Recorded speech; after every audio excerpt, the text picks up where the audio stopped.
Microsoft का नाम आप सभी ने सुना होगा। अब हम अगर ये बात करें कि माइक्रोसॉफ्ट के साथ में ऐसा कौन सा इंडियन बैंक है जिसने फ्यूचर डिजिटाइजेशन के लिए कोलैबोरेशन किया है, और साथ में एक और चीज़ जिसको हम सभी देख रहे हैं, ऑनलाइन गेमिंग, वो हम सबकी लाइफ में बहुत ज़्यादा इन्वॉल्व है।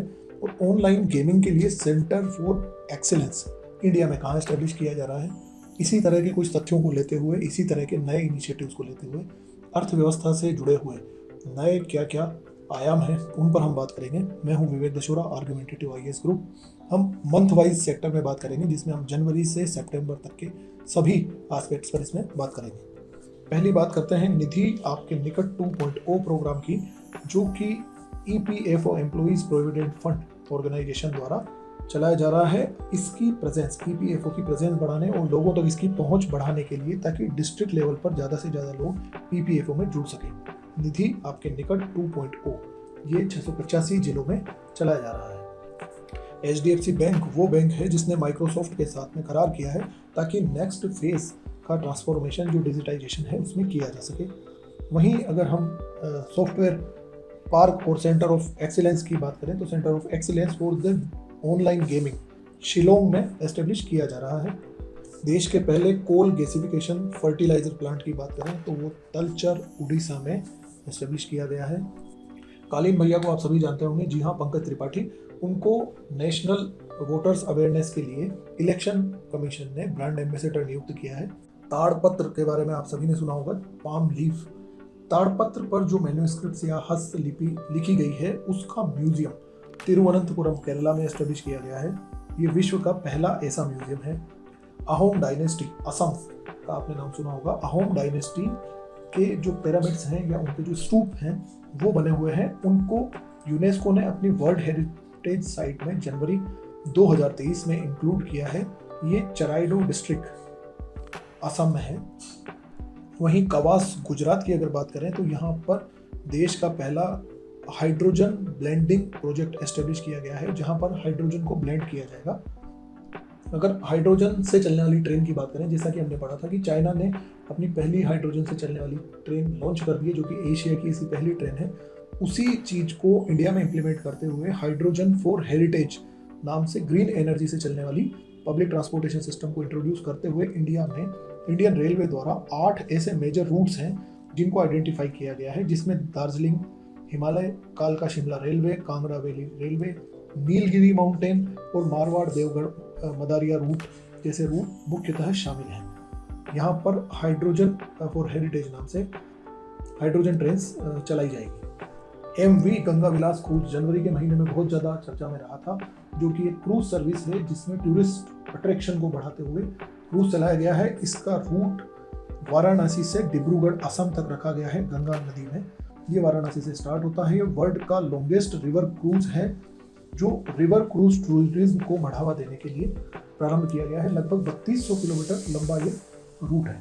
अगर हम गंगा नदी की ही बात करें तो गंगा नदी को हम बांग्लादेश के साथ को शेयर करते हैं। अब अगर हम बात करें तो भारत बांग्लादेश फ्रेंडशिप पाइपलाइन की, जिसमें इंडिया के द्वारा बांग्लादेश तक डीजल पाइपलाइन के थ्रू सप्लाई किया जा रहा है, जो कि नुमालीगढ़ रिफाइनरी जो सिलीगुड़ी में है वहाँ से पार्वतीपुर बांग्लादेश तक सप्लाई किया जा रहा है। ये प्रोजेक्ट जनवरी 2023 में प्रारंभ हो चुका है। क्रॉस बॉर्डर सप्लाई का ये पहला इंडिया का इनिशिएटिव है किसी भी देश के साथ में। यूपीआई की बात करें अगर, तो Singapore, Australia, Canada, Hong Kong, Oman, Qatar, USA, Saudi Arabia, UAE and UK ऐसे 10 देश हैं जो जनवरी तक इंडिया के NPCI national payment corporation limited NPCI के यूपीआई को इन्होंने एक्सेप्ट कर लिया है फॉर द मनी ट्रांसफर। अभी तक अगर देखा जाए सितंबर तक, तो लगभग 14 कंट्रीज ऐसे हैं जिसमें इंडिया के यूपीआई को अलाउ किया गया है। This is the all relevant facts from the economy of the January 2023।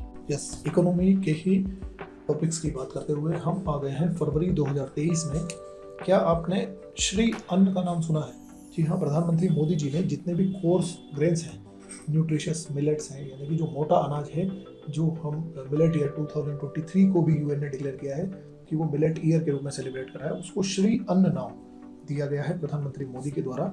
यहीं अगर हम बात करें रेल पोस्ट गति शक्ति एक्सप्रेस कार्गो सर्विस की, तो ये पोस्टल डिपार्टमेंट और रेलवे का एक जॉइंट इनिशिएटिव है, जिसमें यह door to door parcel delivery and pick दोनों की फैसिलिटी प्रोवाइड करेंगे। गिरीश चंद्र मुर्मू जो कि इंडिया के CAG भी हैं, इनको एक्सटर्नल ऑडिटर नियुक्त किया गया है। ऑडिट डिपार्टमेंट के ही हैं और ऑडिटर इनको एक्सटर्नल एक बाह्य ऑडिटर के रूप में नियुक्त किया है इंटरनेशनल लेबर ऑर्गेनाइजेशन के द्वारा, जहां इनका कार्यकाल 4 साल का 2024 से 27 तक रहेगा। राज्यसभा में जब उपराष्ट्रपति नहीं हो तो उसमें डिप्टी चेयरमैन के लिए पूरा पैनल होता है। सो डिप्टी चेयरमैन के पैनल को ज्वाइन करने वाली नॉमिनेटेड MPs जो वहां पर मनोनीत MP होते हैं, उन नॉमिनेटेड MP में से ऐसी पहला व्यक्ति PT उषा जो इंडिया की फेमस धावक भी रही हैं, उनको नियुक्त किया गया है इस पैनल में। फरवरी के ही महीने में अगर हम बात करें तो इंडिया ने रिकॉर्ड तोड़ते हुए वर्ल्ड का मिल्क प्रोडक्शन में लार्जेस्ट प्रोड्यूसर इंडिया बन गया है। यहाँ पर विश्व का लगभग 25% दुग्ध उत्पाद होता है। मरीन प्रोडक्ट जो समुद्र से प्रोडक्ट्स निकलते हैं उन सभी में, जिसमें सी फूड भी है, मिनरल्स भी है और सारी चीज़ें हो सकती हैं, वैसे मरीन प्रोडक्ट्स को 2025 तक उनके एक्सपोर्ट का टारगेट करते हुए इंडिया ने लगभग $14 बिलियन का टारगेट 2025 के लिए निर्धारित किया है। यह टारगेट सिर्फ निर्यात का है। नैनो यूरिया आपने पढ़ा होगा, ये बहुत ज़्यादा चर्चा में है और इसको गोल्ड यूरिया भी कहा गया है। Nano urea nano technology based है और यह ज़्यादा इफेक्टिव है। इसका जो प्लांट है वो इंडिया में अनोला, ओनला और फुलपुर उत्तर प्रदेश में फर्टिलाइजर कोऑपरेटिव लिमिटेड के साथ में, इफको जिसको हम बोलते हैं, Indian farmers fertiliser cooperative limited के साथ में स्थापित किया गया है। एयर इंडिया जो कि डिसइन्वेस्टमेंट के बाद में टाटा समूह द्वारा परचेज कर लिया गया है, उसने लगभग 470 नए एयरक्राफ्ट के लिए ऑर्डर दिए हैं, जिसमें 250 एयरक्राफ्ट एयरबस से यूरोपियन कंपनी है और 220 एयरक्राफ्ट बोइंग से जो कि अमेरिकन कंपनी है से परचेज करना टारगेट किया गया है। भारतीय कृषि अनुसंधान परिषद या Indian council of agriculture research के द्वारा एक ऐसी गेहूं की किस्म विकसित की गई है जो कि हीट वेव्स या लू जिसको हम कहते हैं नॉर्थ इंडिया में, उसमें भी सर्वाइव कर सकेगा। उसका नाम है HD 3385, HD 3385। मीशो के बारे में आप सभी ने सुना होगा। यूथ मोस्टली इसको बहुत यूज कर रहे हैं क्योंकि ये चीप प्रोडक्ट्स मतलब एक चीप रेट में प्रोडक्ट्स अवेलेबल करवाती है कंपनी, जो ऑनलाइन प्लेटफॉर्म है। इसके साथ में मिनिस्ट्री ऑफ रूरल डेवलपमेंट ने एक MOU साइन किया है। इस ई-कॉमर्स कंपनी को एज ए प्लेटफॉर्म यूज किया जाएगा सेल्फ हेल्प ग्रुप्स के प्रोडक्ट्स को मार्केटाइज करने के लिए, उनको मार्केटिंग प्लेटफॉर्म उपलब्ध करवाने के लिए। और यह सब कार्यक्रम किया जाएगा under the national rural livelihood mission, जिसे दीनदयाल अंत्योदय योजना के अंतर्गत SHGs को मार्केटिंग हेल्प मीशो के द्वारा प्रोवाइड की जाएगी। अगले 20 सालों में लगभग 1000 हेलीकॉप्टर्स इंडिजिनसली या हमारे स्वदेशी प्लांट से बनाने को टारगेट करते हुए HAL हिंदुस्तान एरोनॉटिकल लिमिटेड द्वारा तुमाकुरु डिस्ट्रिक्ट कर्नाटका में एक नया प्लांट राष्ट्र को समर्पित किया गया, जो वर्तमान में अभी लाइट यूटिलिटी हेलीकॉप्टर LUH बनाएगा और ये एशिया का सबसे बड़ा हेलीकॉप्टर मैन्युफैक्चरिंग फैसिलिटी होगा। कलपक्कम तमिलनाडु में अगर बात की जाए तो यहाँ पर वर्ल्ड का पहला थोरियम बेस्ड, थोरियम पर कार्य करने वाला न्यूक्लियर प्लांट एस्टेब्लिश किया गया है। इससे पहले भी यहाँ पर थोरियम प्लांट को टेस्ट करने के लिए कामिनी एक थोरियम प्लांट लगाया गया था, जो ऑलरेडी सक्सेसफुल रहा है, तो अब इसको पूर्णतः एस्टेब्लिश कर दिया गया है। Kamini was a testing centre. Nuclear power plant की अगर हम बात करें तो नॉर्थ इंडिया का पहला न्यूक्लियर प्लांट एस्टेब्लिश किया जाएगा फतेहाबाद हरियाणा में। वहीं अगर हम सीरम इंस्टीट्यूट ऑफ इंडिया की बात करें, जो कि कोविड टाइम पर भी बहुत ज़्यादा चर्चा में रहा था, उसको centre of excellence for infectious disease और पेंडेमिक, जो महामारी है उसके लिए प्रिपेयर्डनेस जो है, जो तैयारी होनी चाहिए, उसके रिगार्डिंग इसको विकसित किया जाएगा। Preparedness for the centre of excellence. मेरो रूख मेरी संतति, रूख मतलब रूखड़ा जो हम राजस्थान में बोलते हैं या जिसको पेड़ बोला जाता है, मेरो रूख मेरी संतति नाम से एक इनिशिएटिव सिक्किम में स्टार्ट किया गया है, जो कि किसी भी बच्चे के जन्म पर 100 पौधे लगाने के लिए प्लेज है। यह एक तरह से संकल्प लिया जाता है। इकोनॉमिक्स में हम एक चीज जानते हैं कि जो लोकल अर्बन बॉडीज हैं उनको भी फंडिंग कलेक्ट करने के लिए शेयर्स, बॉन्ड्स आदि जारी करने के प्रावधान होते हैं उन्हीं प्रोविजंस को यूज करते हुए Indore municipal corporation, Indore MP में, के द्वारा ग्रीन बॉन्ड्स जारी किए गए हैं, जिसमें वो ग्रीन इनिशिएटिव्स या हरित ऊर्जा से संबंधित या और भी क्रियाकलाप हैं उनसे संबंधित जो भी कोई नए इनिशिएटिव लेंगे, कोई भी पहल करेंगे, तो उसके लिए फंडिंग कलेक्ट की जाएगी। चेन्नई सेंट्रल, चेन्नई का जो रेलवे स्टेशन है MG Ramachandran central railway station, यह देश का पहला साइलेंट रेलवे स्टेशन बन गया है जिसमें अनाउंसमेंट नहीं होता। अनाउंसमेंट यहाँ पर स्विच ऑफ कर दिया गया है। न्यू स्पेस रिसर्च टेक्नोलॉजीज के द्वारा बेंगलुरु बेस्ड ये एक इंस्टीट्यूट है जिसके द्वारा इंडियन आर्मी को नए ड्रोन्स प्रोवाइड किए गए हैं जो कि आर्टिफिशियल इंटेलिजेंस टेक्नोलॉजी पर काम करने वाला अनमैन्ड एरियल सिस्टम है। यह एनिमी को सर्विलेंस करने और उस पर अटैक करने दोनों में कैपेबल है। इसका नाम है स्वार्म ड्रोन्स या swarm drone system. Tourism system को बढ़ावा देते हुए और टूरिज्म सिस्टम को अधिक सस्टेनेबल और रेस्पॉन्सिबल टूरिज्म, एक उत्तरदायित्वपूर्ण पर्यटन को बढ़ावा देते हुए मिनिस्ट्री ऑफ टूरिज्म के द्वारा स्वदेश दर्शन स्कीम, जो कि पूर्व में भी स्टार्ट की गई थी, उसका सेकेंड फेज स्वदेश दर्शन 2.0 शुरू किया गया है जिसमें सस्टेनेबल और रेस्पॉन्सिबल टूरिज्म को डेस्टिनेशंस को बढ़ावा दिया जाएगा। श्री अन्न की हमने बात करी है। श्री अन्ना इज द मिलेट्स, और मिलेट्स पर Indian institute of millet research Hyderabad को सेंटर ऑफ एक्सीलेंस बनाया गया है जो कि मोटे अनाज पर फर्दर रिसर्च एंड डेवलपमेंट करेगा। क्या आपने गंगोत्री, मैत्री और भारती का नाम सुना है? यह अंटार्कटिका पर भारत के मिशन है जो हमने वहाँ एस्टेब्लिश कर चुके हैं। इन्हीं को आगे बढ़ाते हुए इन 3 मिशन के बाद में चौथा मिशन इंडिया के द्वारा वहाँ पर एस्टेब्लिश किया जा रहा है जिसका नाम मैत्री 2 है। बेंडिकूट, बेंडिकूट का मतलब होता है एक प्रकार का चूहा। चूहा गंदगी साफ भी करता है, गंदगी करता भी। इसी नाम को यूज करते हुए केरला ऐसा पहला देश बन गया है जिसके द्वारा सीवेज जो नालियाँ होती है, जो अंडरग्राउंड सीवेज होते हैं, उनको साफ करने के लिए रोबोट का यूज किया जाएगा। So scavenger bandicoot is a robot named by the government of Kerala. Article 370 के रिवोकेशन के बाद में जम्मू कश्मीर और लद्दाख में बहुत सारे इनिशिएटिव्स लिए जा रहे हैं और प्रोग्रेसिव टूरिस्टिक पर्पस को बढ़ाने के लिए कई सारे इनिशिएटिव लिए जा रहे हैं। उनमें से एक हमने फ्रोजन लेक, जमी हुई झील में एक मैराथन आयोजित करवाई है जो कि देश की पहली ऐसी मैराथन आयोजित करवाई गई है। It was at the Pangong lake, Ladakh में इसका आयोजन करवाया गया था। जी हाँ दोस्तों, यहाँ पर फरवरी के जो अर्थव्यवस्था से रिलेवेंट करंट इश्यूज थे वो समाप्त होते हैं। अर्थव्यवस्था में अगर मार्च महीने की बात करें तो इनकम टैक्स डिपार्टमेंट के द्वारा मार्च 2023 में एक मोबाइल एप्लीकेशन लॉन्च किया गया जिसमें जितने भी टैक्स पेयर्स हैं उनकी annual information statement AIS provide किया जाएगा। सो AIS के लिए टैक्स डिपार्टमेंट द्वारा एक मोबाइल ऐप लॉन्च कर दिया गया है। इंडियन रेलवे की अगर हम बात करें तो इंडियन रेलवे द्वारा नेट जीरो कार्बन एमिटर बनने का, यानी कि कार्बन उत्सर्जन में निवल 0 पर इनका कार्बन उत्सर्जन हो जाएगा, उसको 2030 के लिए लक्षित किया गया है।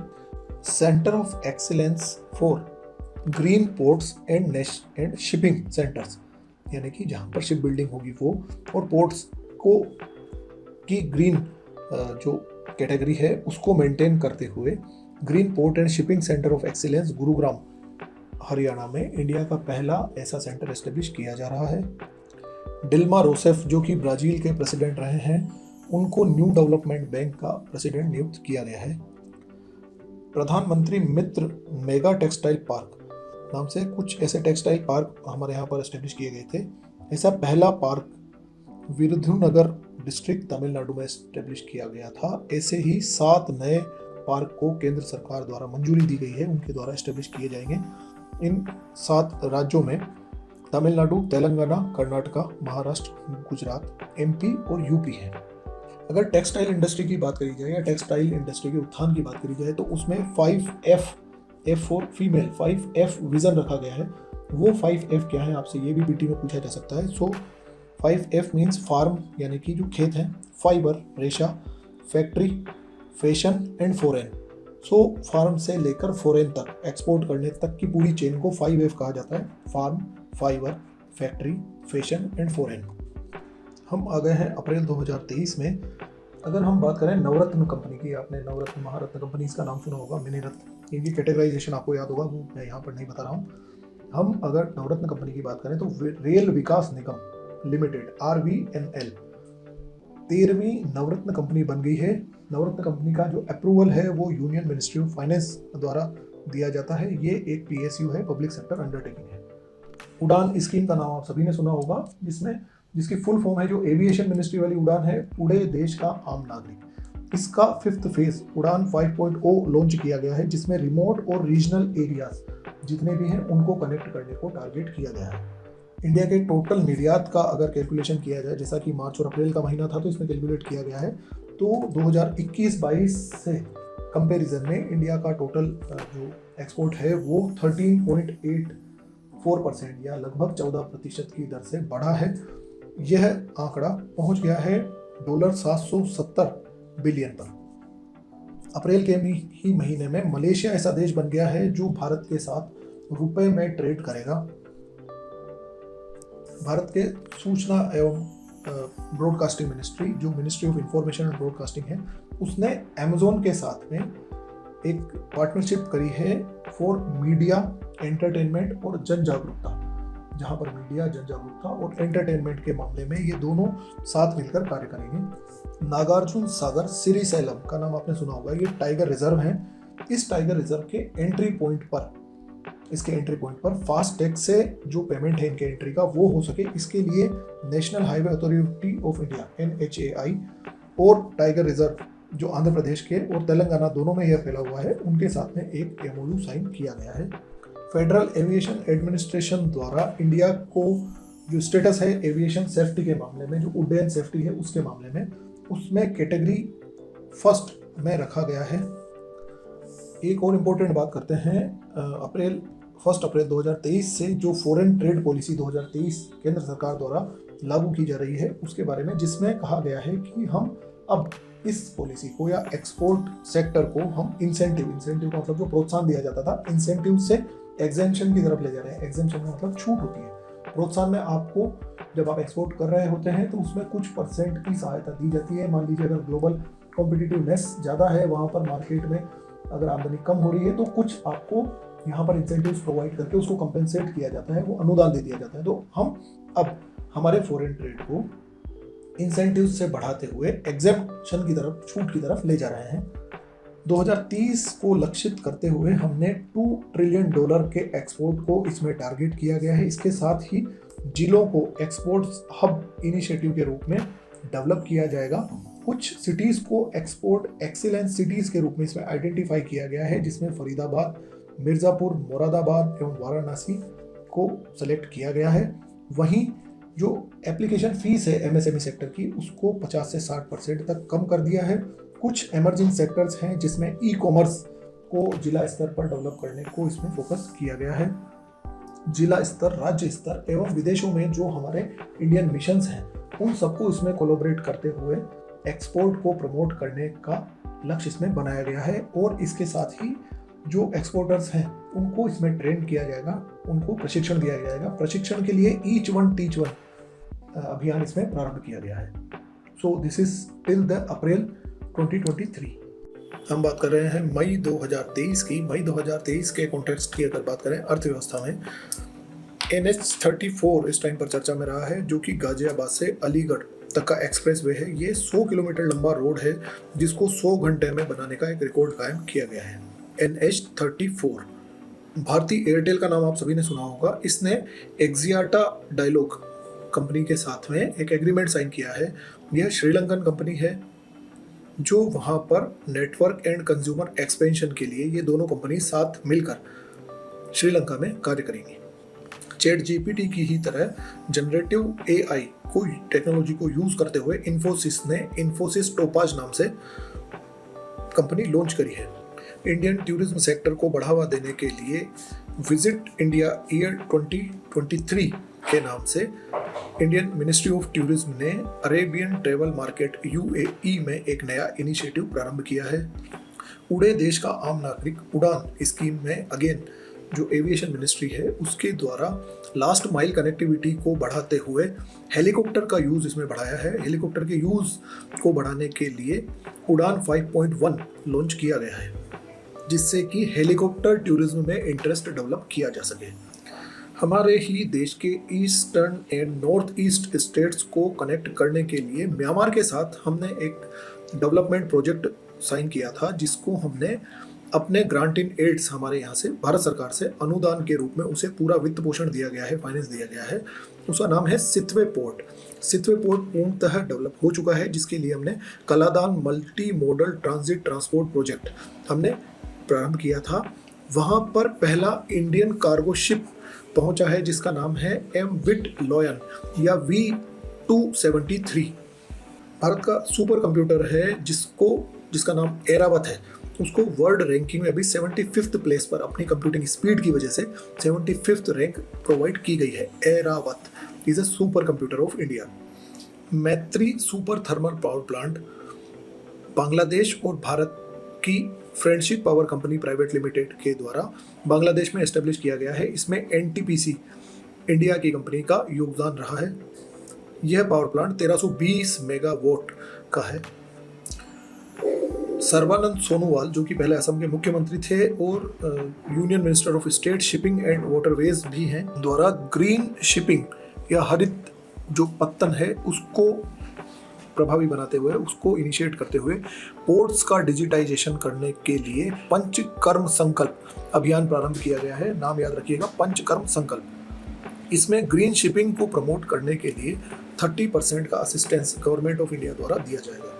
इकोनॉमी के ही सेगमेंट पर बात करते हुए हम आ गए हैं जून 2023 में। जून 2023 के अगर हम इकोनॉमिक से रिलेटेड फैक्ट्स की बात करें तो national highway authority of India की हम बात करते हैं, NHAI जिसको कहा जाता है। इसने एक नॉलेज शेयरिंग प्लेटफॉर्म लॉन्च किया है। यह नॉलेज शेयरिंग प्लेटफॉर्म जो ग्लोबल बेस्ट प्रैक्टिसेस हैं और इनोवेशंस हैं, उन सभी को आपस में प्रोवाइड करता है। मतलब कि जो बेस्ट प्रैक्टिसेस हैं road safety, security and highway से रिलेटेड, उन सारी चीज़ों से रिलेटेड एक नॉलेज बॉक्स इन्होंने स्टार्ट किया है। NTPC की अगर हम बात करें, NTPC एक पब्लिक सेक्टर कंपनी है जो पावर प्रोड्यूसर है, इंडिया का लार्जेस्ट पावर प्रोड्यूसर है। इसके लिए एक कंपनी है, एक सर्वे कंपनी है टीम मार्केट्स मैन। उसने इसको मोस्ट प्रिफर्ड वर्क प्लेस 2023-24 बताया है, most preferred by employees. India की सबसे बड़ी प्राइवेट रेल कोच फैक्ट्री की अगर बात करें तो ये कोंडामल विलेज, रंगारेड्डी, हैदराबाद में इनॉग्रेट की गई है। IVR का नाम आप सभी ने सुना होगा, interactive voice response. Interactive voice response के थ्रू UPI को यूज़ किया जा सके। पंजाब नेशनल बैंक ऐसा पहला बैंक है जिसने UPI 123 पे नाम से IVR solution for UPI launch किया है।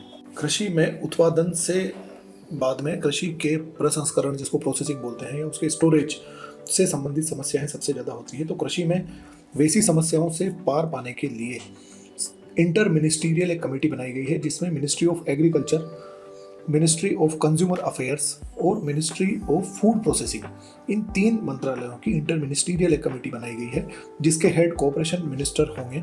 और पायलट प्रोजेक्ट के रूप में 10 जिलों में जो PASCs होती है, जिसको प्राइमरी एग्रीकल्चर क्रेडिट सोसाइटीज़ जो होती हैं, उन सभी सोसाइटीज़ में गोडाउन्स वगैरह निर्मित किए जाएंगे, इंफ्रास्ट्रक्चर बिल्ड किया जाएगा स्टोरेज के लिए, भंडारण क्षमता को जो हमारे है उसको बढ़ाने के लिए, भंडारण क्षमता का जो हमारे यहाँ पर लैक है या हमारे यहाँ कमी है, उससे पार पाने के लिए इस पर कार्य किया जाएगा। तो ये मिनिस्ट्री ऑफ कोऑपरेशन जो है उसके अंडर में है और मिनिस्ट्री ऑफ कोऑपरेशन ही इस पायलट प्रोजेक्ट को रन करेगी। इसमें देश के सभी ब्लॉक्स में कैपेसिटी बिल्ड करते हुए गोडाउन्स बनाए जाएंगे और जो गोडाउन्स हैं उनको भी अंडर इसके सर्विलेंस में लिया जाएगा ताकि उनका यूटिलाइजेशन किया जा सके। Pixel India, pixel space India का नाम आप लोगों ने सुना होगा, ये एक स्पेस टेक्नोलॉजी की कंपनी है। वो उसके साथ में मिलकर हाइपर स्पेक्ट्रल डेटा जो उसका है अवेलेबल, उसको यूज़ करते हुए जो जियो स्पेशियल डेटा होता है या जो भू आधारित डेटा होता है, उसका उपयोग करते हुए कृषि कल्याण के लिए मिनिस्ट्री ऑफ एग्रीकल्चर ने इसके साथ एक MOU साइन किया है। ये एग्रीकल्चर सिस्टम से रिलेटेड इकोसिस्टम और क्लाइमेटिक कंडीशंस के लिए ज़्यादा बेटर सुझाव दे पाएगा। इसके साथ ही हम बात करते हैं जुलाई 2023 की। जुलाई 2023 में एक बड़ी घटना हुई है कि इंडिया ने नॉन बासमती वाइट राइस जो है वो जो गैर बासमती चावल है उसके एक्सपोर्ट पर बैन लगा दिया। आपसे पूछा जा सकता है कि एक्सपोर्ट पर बैन किसके द्वारा लगाया गया है। So it was imposed by the ministry of food and consumer affairs. अच्छा, इसका लक्ष्य क्या था? इसका लक्ष्य भारत में जो प्राथमिक कीमतें हैं उनको स्थिरीकरण था, उनका प्राइमरी प्राइजेस का स्टेबलाइजेशन था। एक term de dollarisation, dollar American currency, de dollarisation मतलब डॉलर पर डिपेंडेंस या डॉलर पर जो निर्भरता है वो सभी देशों की कम करने को लेकर एक मुहिम चल रही है सभी देशों में कि वो आपस में अपनी करेंसीज में ही ट्रेड करने के इच्छुक हैं या उस तरफ आगे बढ़ रहे हैं। सो डी डॉलराइजेशन को आगे बढ़ाते हुए भारत और बांग्लादेश ने भी रुपीज़ में ट्रेड स्टार्ट कर दिया है। ये जुलाई 2023 से प्रारंभ कर दिया गया है।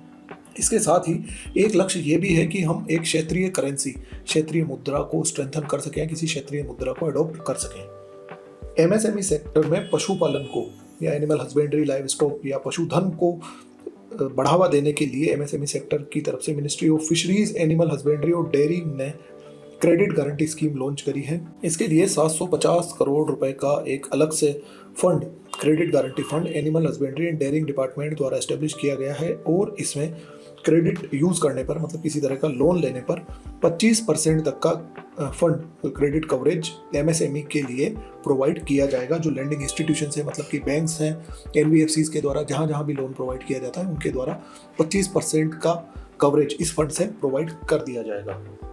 6G टेक्नोलॉजी को बढ़ावा देने के लिए पब्लिक प्राइवेट कंपनीज, एकेडमिक्स और रिसर्च इंस्टीट्यूशंस के साथ में एक ऑर्गेनाइजेशन बनाया गया है जिसका नाम भारत 6G अलायंस रखा गया है by department of telecommunication. Bharat 6G की शॉर्ट फॉर्म B6GA भी है।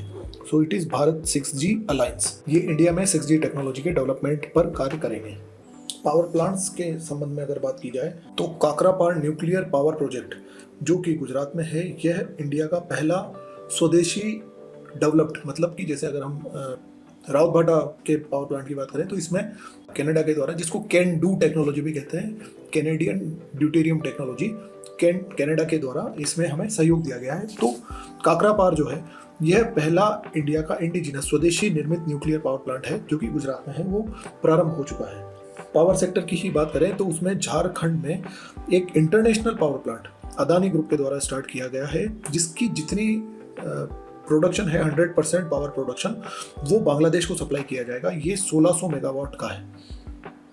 HDFC बैंक की बात करें तो यह 4th लार्जेस्ट बैंक हो गया है विश्व का जुलाई 2023 में। रिपोर्ट फिश डिजीज, जो मछली पालन से संबंधित हमारे कृषक हैं वैसे कृषकों के लिए एक ऐप लॉन्च किया गया है। इस ऐप में जो भी आपको बीमारी से संबंधित और साइंटिफिक टेक्निकल असिस्टेंस चाहिए वो सभी यहाँ पर सेल्फ रिपोर्टिंग के द्वारा प्रोवाइड कर दी जाती है। सहारा फंड, और सहारा फंड काफ़ी का डूब जाना, सुब्रत राज सहारा का बहुत रिजिड रहना काफ़ी चर्चा में रहा है, न्यूज़ में काफ़ी रहा है। सो सहारा फंड पोर्टल, CRCS सहारा फंड पोर्टल लॉन्च किया गया है गृह मंत्रालय के द्वारा, जिसमें सहारा ग्रुप के जो डिपॉजिटर्स हैं जिन्होंने उसमें पैसा जमा कराया था उनको रिफंड प्रोवाइड किया जा रहा है। नेशनल टाइगर डे 29 जुलाई को, 29 जुलाई को, जिसमें स्टेट वाइज जो टाइगर्स की काउंटिंग है उनके आधार पर देश का टाइगर स्टेट मध्य प्रदेश को डिक्लेयर किया गया है। विश्व का सबसे बड़ा म्यूजियम दिल्ली में स्थापित किया गया है, उसका नाम युगे युगीन इंडिया रखा है। और G20 सम्मेलन करवाने के लिए हमने जो प्रमाइसेस बनाया है, जो बिल्डिंग डेवलप करी है, उसका नाम भारत मंडपम है। यह अभी तक का देश का सबसे बड़ा वेन्यू है, जहां पर एक लार्जेस्ट वेन्यू है जिसमें लगभग 7000 लोगों की कैपेसिटी या एक साथ सेटिंग की कैपेसिटी अवेलेबल है। नेक्स्ट हम आ गए हैं अगस्त और सितंबर से रिलेवेंट जो अर्थव्यवस्था के इफेक्ट्स हैं उस पर। आपने प्रधानमंत्री जन भारतीय औषधि केंद्र का नाम सुना होगा। इन केंद्रों को अब रेलवे मिनिस्ट्री द्वारा रेलवे स्टेशन पर भी स्थापित किया जा रहा है। शुरू में ऐसे 50 रेलवे स्टेशन पर पायलट प्रोजेक्ट के रूप में इन्हें स्थापित किया जा रहा है। G20 की प्रेसिडेंसी की बात करें तो 2023 में भारत के पास थी, इसे भारत ने अगले साल 2024 के लिए ब्राज़ील को सौंप दिया है। कृषि मंत्रालय के द्वारा ताड़ के पौधों को या पाम प्लांटेशन को बढ़ाने के लिए एक mega oil palm plantation campaign start किया गया है जो कि लगभग 11 राज्यों के 49 जिलों में प्रारंभ किया गया। यह 25 जुलाई से 12 अगस्त तक इस पखवाड़े को सेलिब्रेट किया गया। NLC इंडिया लिमिटेड नवरत्न कंपनी है भारत सरकार की, उसने राजस्थान ऊर्जा विकास निगम लिमिटेड के साथ में सौर ऊर्जा का 300 मेगावाट सप्लाई करने के लिए राजस्थान सरकार के साथ में एक MOU साइन किया है। यह बरसिंघर बीकानेर जिले में जो बरसिंघर है वहाँ के पावर प्लांट में इम्प्लीमेंट किया जाएगा। NLC की full form Neyveli lignite corporation limited है। यह ऑलरेडी बरसिंघर में जो थर्मल पावर प्लांट है उसमें 300 मेगावाट सोलर एनर्जी जनरेट करेगी।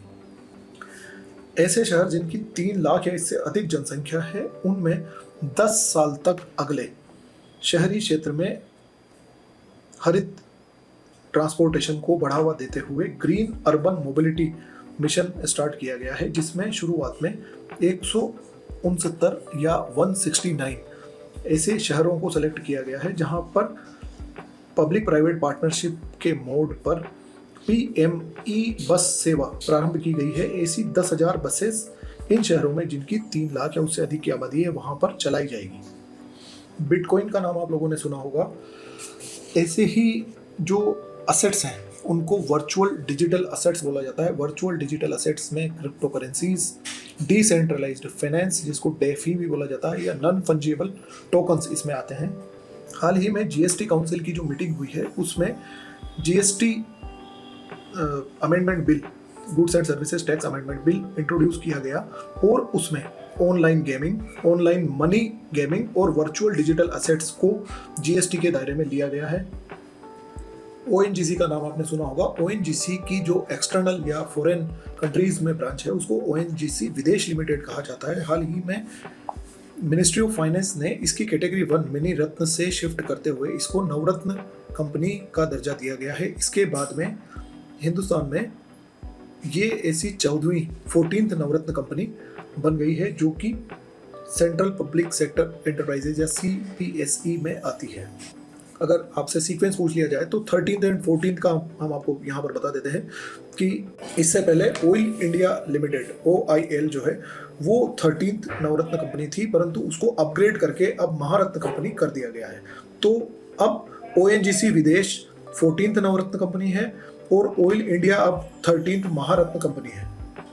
हाल ही में की गई अगर नई घोषणाओं की बात करें तो भारतीय प्रधानमंत्री द्वारा भारत मध्य पूर्व यूरोप मेगा आर्थिक गलियारा या जिसको IMEC India middle east Europe economic corridor कहा जा रहा है, इसकी घोषणा की गई है। इस परियोजना में भारत, संयुक्त अरब अमीरात, सऊदी अरब, यूरोपीय संघ, फ्रांस, इटली, जर्मनी और अमेरिका शामिल है। अमेरिका इसमें डायरेक्टली कनेक्टेड नहीं है या किसी भी तरह से इसके जो लिंकेज है उसमें वो कनेक्टेड नहीं है अमेरिका, क्योंकि टोटली अलग कॉन्टिनेंट हो जाता है। फिर भी अमेरिकन इन्वेस्टमेंट इसमें है।